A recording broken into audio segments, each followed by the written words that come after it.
Much of the current thinking about volcano dangers is based on a simple formula: the larger the expected eruption, the worse it will be for society and human happiness.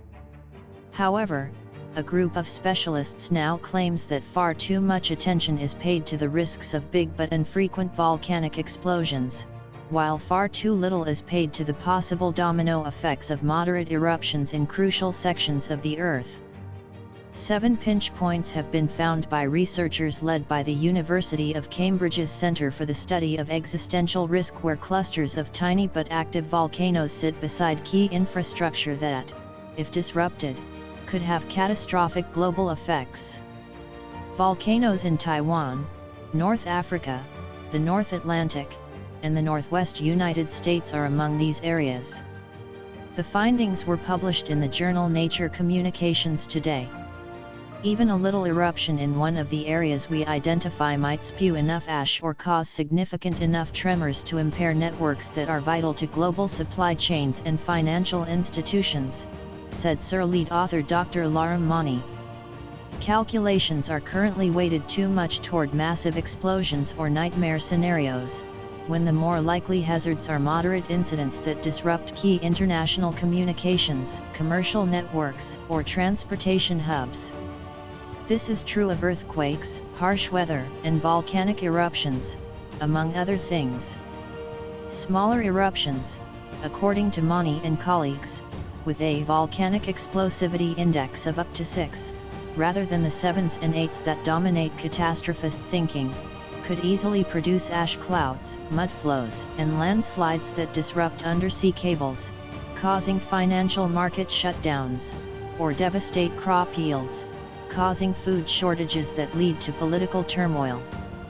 The team uses the events of 2010 in Iceland as an example from recent history, when a magnitude 4 eruption from the Eyjafjallajökull volcano, close to the major pinch point of mainland Europe, saw plumes of ash carried by northwesterly winds close European airspace, costing the global economy $5 billion. When Mount Pinatubo erupted in the Philippines in 1991, a magnitude 6 eruption 100 times larger than Eyjafjallajökull, its remoteness from key infrastructure meant that overall economic damage was less than a quarter of Eyjafjallajökull. If Pinatubo erupted in 2021, it would have a global economic impact of roughly $740 million. The volcanic group on Taiwan's northern edge is one of the 7 pinch point sites identified by geologists, where relatively minor eruptions might cause greatest worldwide havoc. This location, along with the port of Taipei, is home to one of the world's major makers of electronic chips, and if it were to be shut down indefinitely, the worldwide tech industry would come to a halt. Another stumbling block is the Mediterranean, where ancient world stories like Vesuvius and Santorini might trigger tsunamis that destroy undersea cable networks and close the Suez Canal. Earlier this year, we experienced what a 6-day closure of the Suez Canal accomplished, when a single stopped container ship cost up to $10 billion a week in world trade, Mani said. Eruptions in the Pacific Northwest state of Washington might cause mudslides and ash clouds to blanket Seattle, closing down airports and seaports. A magnitude 6 eruption from Mount Rainier would result in Indiana possible economic damages of more than $7 trillion over the next 5 years, according to scenario modeling.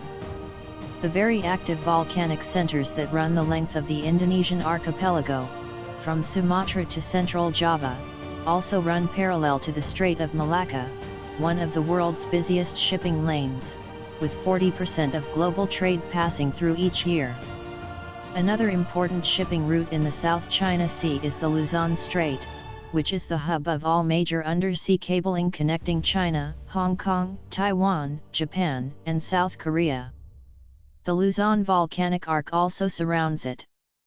The experts also point to a volcanic region spanning the Chinese-North Korean border, from which ash plumes would impede the busiest flight routes in the east, as well as a reawakening of Icelandic volcanoes in the west.